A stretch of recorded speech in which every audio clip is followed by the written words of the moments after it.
The belt cracked against the wooden counter, and every customer in the shop froze like statues.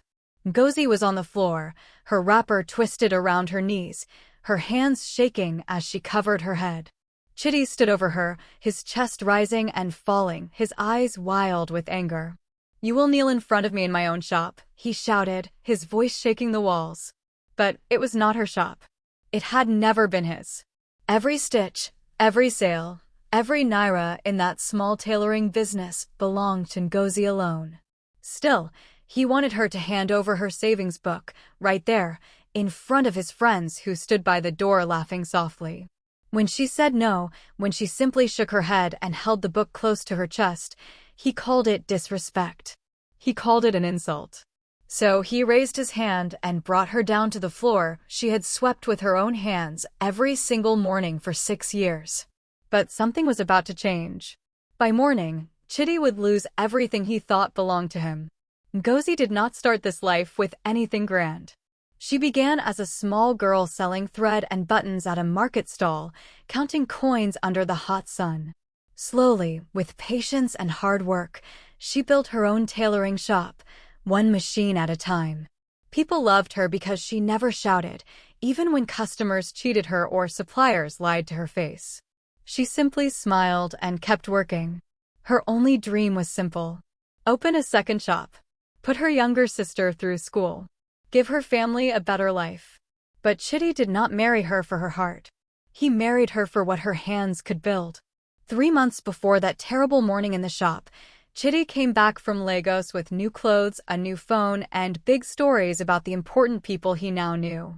He talked about connections in the city, men who could help small businesses grow big, men who could open doors that ordinary people never saw. Ngozi listened quietly as she always did, nodding while she cut fabric for a customer's dress. "This shop can become something huge," Chidi told her one evening, sitting on the bench outside their small house. "But you need protection. Suppose something happens to you? Suppose you fall sick? Who will run things? Who will collect the money?" Ngozi paused her sewing machine and looked at him. She had built the shop with her own 2 hands. She had never needed anyone to protect it before. But Chidi kept talking, softly, patiently, the way a man talks when he already knows what answer he wants. "Let me be added to the account," he said. "Just as co-signatory. It is normal. Every serious business has more than one name on the paperwork. It shows we are serious people moving forward together." She thought about it for many nights. She thought about her sister's school fees, about the second shop she dreamed of opening one day. Perhaps Chidi was right. Perhaps a husband's name beside hers would open more doors, bring more customers, bring more respect. So she agreed. She signed the papers at the small community bank, and Chidi's name joined hers on the account. The neighbors noticed and could not stop praising him. "See this man," Mama Uche said one afternoon, fanning herself outside her provision store. "He is not like these other useless husbands. He supports his wife's business. He wants her to grow." Chidi smiled whenever he heard such words. He straightened his shoulders and walked a little taller through the market. He greeted people loudly now, shaking hands, laughing with the tailors and shoe sellers nearby. Everyone believed Ngozi had found herself a rare and supportive husband. But slowly, quietly, something small began to shift. Customers who came to collect their finished clothes sometimes met Chidi standing near the counter instead of Ngozi. He would smile warmly and say, "My wife is very busy today. You can pay me instead. I will keep it safe for her until she is free." At first, it seemed harmless. A husband helping his wife, nothing more. Some customers even thought it was sweet, how involved he had become in her business. Ngozi herself did not think much of it either, since he always mentioned the payments to her, at least in the beginning. But money that passes through many hands does not always arrive at its true destination. And Chidi's hands were beginning to hold more than anyone realized. With Chidi's name now on the account, Ngozi worked harder than ever.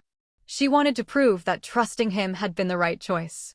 She began waking before sunrise, sewing late into the night, taking on new clients from neighboring towns who had heard about her fine stitching. Word spread quickly.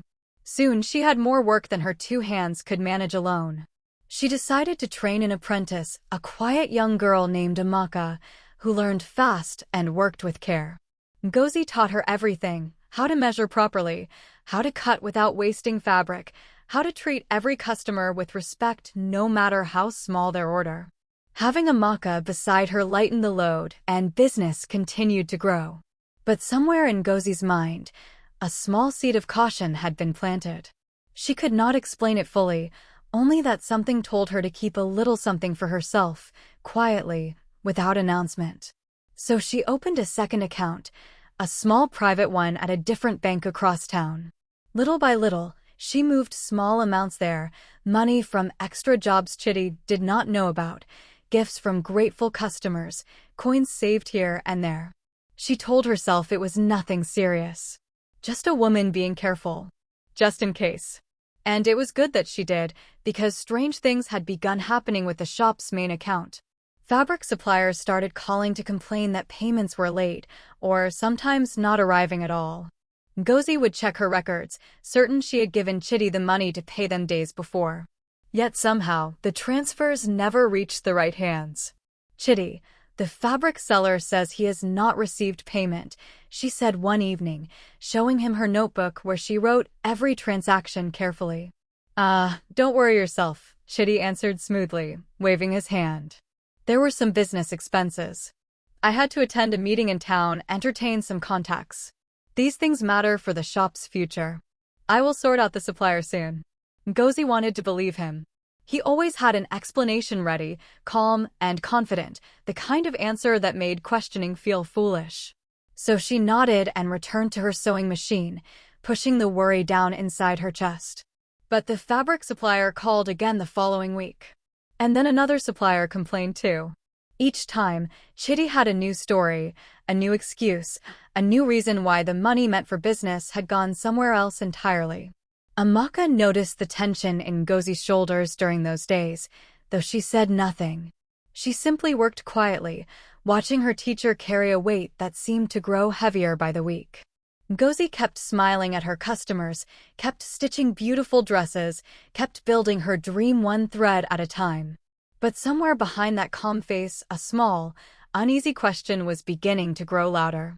The truth came to Ngozi in a small way, the way truth often does. Amaka's cousin worked at a building supply store in the next town, and one evening she mentioned, without thinking much of it, that a new provision shop was being built there. She said the owner was a woman everyone called Chidi's village wife, and that a man matching Chidi's description had been seen there almost every week, paying workers and choosing paint colors himself. At first, Ngozi laughed it off. It sounded like market gossip, the kind of story that changes every time someone repeats it. But something in her chest refused to rest. That night, she could not sleep. She thought about the fabric suppliers who complained about missing payments. She thought about the business expenses Chidi always mentioned but never explained clearly. Slowly, painfully, the pieces began forming a picture she did not want to see. The next morning, she went to that town herself, wearing a plain scarf so no one would recognize her. And there it was, a half-finished shop with fresh cement blocks and a sign already painted with a woman's name.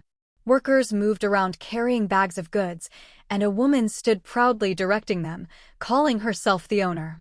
Ngozi's hands turned cold. She recognized the tiles. She recognized the shelving.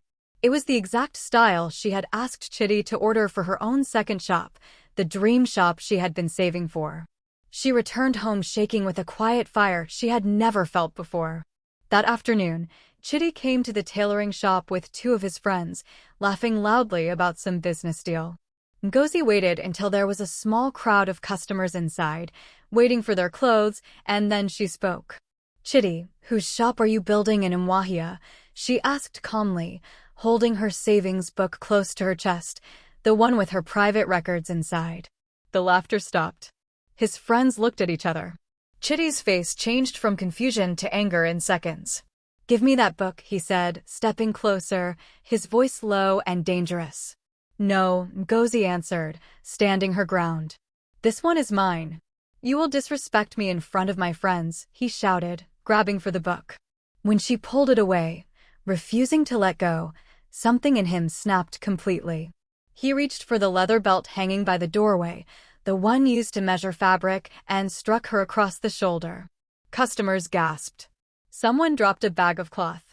Ngozi fell to the floor, still clutching her book tightly, refusing to release it even as pain shot through her arm. "You will kneel in front of me in my own shop," he shouted again, standing over her, chest heaving, eyes wild with a fury that came from guilt more than anger. But this shop was never his. And by morning, he would understand exactly what that meant. The days after that terrible afternoon in the shop were heavy and slow. News of what happened traveled fast through the small town, the way news always does when a crowd witnesses something shameful. But the story that spread was not the true one. Chidi made sure of that. He told anyone who would listen that Ngozi had lost her senses, that she had become disrespectful and proud since her business started growing, that she had raised her voice at him first in front of his friends. "You know how these women behave when they start making small money," he said to the men who gathered at the palm wine stand. She forgot herself. "I only tried to correct her." Some people believed him. Others were not sure what to believe, but fear kept their mouths closed. Slowly, customers who once filled Ngozi's shop began to stay away. They did not want to be caught in the middle of a husband and wife's troubles. They did not want to be seen supporting a woman some now whispered was mad or stubborn. Even old customers who had known her kindness for years found excuses to take their sewing elsewhere. The heaviest blow came when the church women's group, the one that had promised her the contract to sew uniforms for their yearly conference, quietly gave the job to another tailor instead. It was her biggest contract of the year, one she had been counting on to fund her sister's school fees. When she heard the news, Ngozi sat alone in her shop after closing, staring at the empty chairs where customers used to sit, and for the first time in many years, she allowed herself to cry. What would you have done in her place? Beaten in public. Abandoned by customers. Losing the very contract that would have secured her family's future. Many women might have given up, packed their things, and returned quietly to their mother's house in shame. Others might have exploded in anger, causing an even bigger scene that would only feed the gossip further. Ngozi did neither. She sat quietly, wiped her face, and continued sewing the small jobs still coming in, refusing to let her hands stop moving. It was during this dark time that Amaka came to her one evening, looking nervous, twisting the edge of her wrapper between her fingers. "Ma," she said softly, "I saw Oga Chidi yesterday. He was coming out of Barrister Namdi's office, the lawyer near the market square. He looked very serious, Ma. He did not see me." Ngozi's needle paused in the fabric. A lawyer. Why would Chidi need a lawyer now, so soon after everything that happened? She said nothing to Amaka, only nodded slowly and continued her stitching. But inside her chest, something quiet and sharp had begun to stir. Something changed in Ngozi after Amaka's small piece of news. She stopped crying in the evenings. She stopped flinching when Chidi walked past her in the house. She became quiet, calm, almost too calm, the way still water sits before a heavy storm arrives. Chidi noticed the change too, though he mistook it for defeat. He believed she had finally accepted her place, finally understood that fighting him was useless. He relaxed. He grew careless. But Ngozi was not defeated. She was thinking. One morning, she told Chidi she was traveling to visit her sister, and she left the shop in Amaka's care. Instead, she went straight to the community bank where the business account was held, the one Chidi's name had been added to years before. She sat with the bank manager, a serious woman named Mrs. Okoro, and asked quietly to see the original paperwork from when the account was first opened. Mrs. Okoro pulled the old file and spread it across the desk. Ngozi's eyes moved carefully over every line, every signature, every stamp. And there it was, something she had never noticed before because she had never thought to look closely. When Chidi rushed her to sign the co-signatory papers that evening years ago, he had been in such a hurry, pushing her to sign quickly before the bank closed, that an important step had never been completed. The original documents naming Ngozi as sole owner of the shop had never actually been cancelled or replaced. Chidi's name had been added as a signatory to the account, yes, but the shop itself, The building, the equipment, the business registration, all of it still belonged to Ngozi alone, exactly as it had from the very beginning. Her hands trembled slightly as she asked for copies of every document. Mrs. Okoro, sensing something serious was happening, helped her gather everything without asking too many questions. From there, Ngozi went to see a lawyer of her own, a woman named Barrister Ifeoma, recommended by a longtime customer she trusted completely. She sat in the small office and told her everything calmly, without tears, laying out dates and numbers the way she once laid out fabric on her cutting table. Barrister Ifeoma listened closely, occasionally writing notes, occasionally nodding. "Madam," the lawyer said finally, "based on what you have shown me, you have more power in this situation than your husband realizes. Much more." Ngozi left that office with a folder pressed tightly against her chest, the same way she had once pressed her savings book against her chest on the shop floor. But this time, there was no fear in her eyes. Only quiet, patient calculation. She had a plan. And unlike Chidi, she had no intention of rushing it or revealing it before every piece was exactly where it needed to be. Barrister Ifeoma worked quickly and quietly, exactly as Ngozi had asked. Within 2 weeks, the paperwork was ready. Because the original documents had never truly transferred ownership, Ngozi was able to legally remove Chidi's name from the business account entirely. She froze the joint account before he could move another single naira, locking away whatever money remained inside it. The bank confirmed everything, stamped and signed, official and final. But Ngozi was not finished. She knew that in her husband's family, elders held great respect, and their opinion could shape a man's entire standing in the community. So she requested a meeting with Chidi's father and his uncles, the senior men who had blessed their marriage many years before. She sat before them calmly, her folder open on her lap, and told her story without shouting, without exaggeration, simply laying out the facts one by one. She showed them the bank documents. She showed them proof of the payments diverted to build a shop for another woman, the one Chidi called his village wife.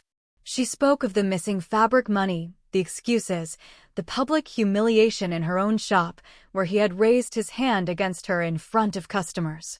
The elders listened in heavy silence. Chidi's father shook his head slowly, his face filled with shame he could not hide. One uncle muttered something about disgrace brought upon the family name. By the end of the meeting, the elders agreed that Chidi had broken the trust of his marriage and disrespected his household beyond what could be forgiven quietly. They withdrew their support from him completely, refusing to intervene on his behalf, refusing to pressure Ngozi into silence, as families sometimes did. News of the meeting spread through the community faster than Chidi's earlier lies ever had. This time, the truth carried more weight because it came with proof, not gossip. The woman in the other town, upon hearing that Chidi no longer had access to any real money, quickly lost interest in continuing whatever arrangement they shared. The half-finished shop she had been building sat abandoned, the workers unpaid and unwilling to continue. Chidi's standing in the community crumbled. Men who once respected him at the palm wine stand now looked away when he passed. The friends who had stood beside him that day in the shop no longer answered his calls.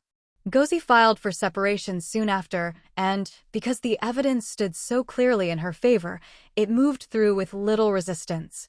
She reopened her tailoring shop under a fresh sign, her name alone painted boldly across the front, no husband's name beside it, no shadow hanging over her business. Customers returned slowly at first, then steadily, drawn back by her skill and her quiet strength. Amaka stood proudly beside her once again, measuring fabric, cutting cloth, building something that finally belonged only to the women who had built it with their own hands. A year passed, and the small tailoring shop that once stood quiet and empty now buzzed with activity every single day. Ngozi's hands, the same hands that once trembled holding a savings book on the floor, now moved with steady confidence across her cutting table. She had rebuilt everything, slowly and carefully, the same way she rebuilt her life. With the money she had quietly saved in her private account, the one she opened just in case so many years before, and with the profits now flowing freely without anyone stealing from the business, Ngozi finally had enough to open her second shop. It stood in the busy part of town, bright and freshly painted, with wide windows and new sewing machines lined neatly against the wall. It was everything she had dreamed of on the nights she cried herself to sleep, wondering if that dream would ever come true. Her younger sister, Chioma, was enrolled in a good secondary school that same year, her fees paid in full, her uniform new, her books purchased without struggle. Ngozi stood outside the school gate on her sister's first day, watching her walk in with her shoulders straight and proud, and she felt something settle deep inside her chest, a peace she had not felt in a very long time. Amaka, once just a quiet apprentice learning to thread a needle properly, had grown into something far greater. Her skill had sharpened alongside her loyalty, and Ngozi could no longer see her simply as help around the shop.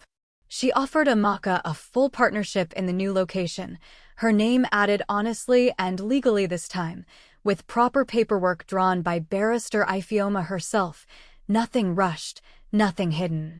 Amaka cried when she heard the offer, thanking her teacher again and again, promising to work even harder to deserve it. Sometimes, in the quiet hours after closing, Ngozi would sit at her old cutting table and think about everything that had happened. She thought about the patience that carried her through years of small insults and hidden theft. She thought about how that same patience, the trait everyone once saw as softness, had actually been her greatest strength all along. It was the quiet way she watched, waited, and gathered proof without ever raising her voice that allowed her plan to succeed without anyone suspecting a single step until it was already too late to stop. The women in the market began calling her Iron Hand and Soft Gloves, a name she laughed about but secretly wore with pride. She had not needed shouting or public scenes to win her freedom. She had only needed patience, sharp eyes, and the courage to act quietly when the moment finally arrived. Her dream, once small and fragile, now stood tall in 2 buildings, built entirely on her own 2 hands.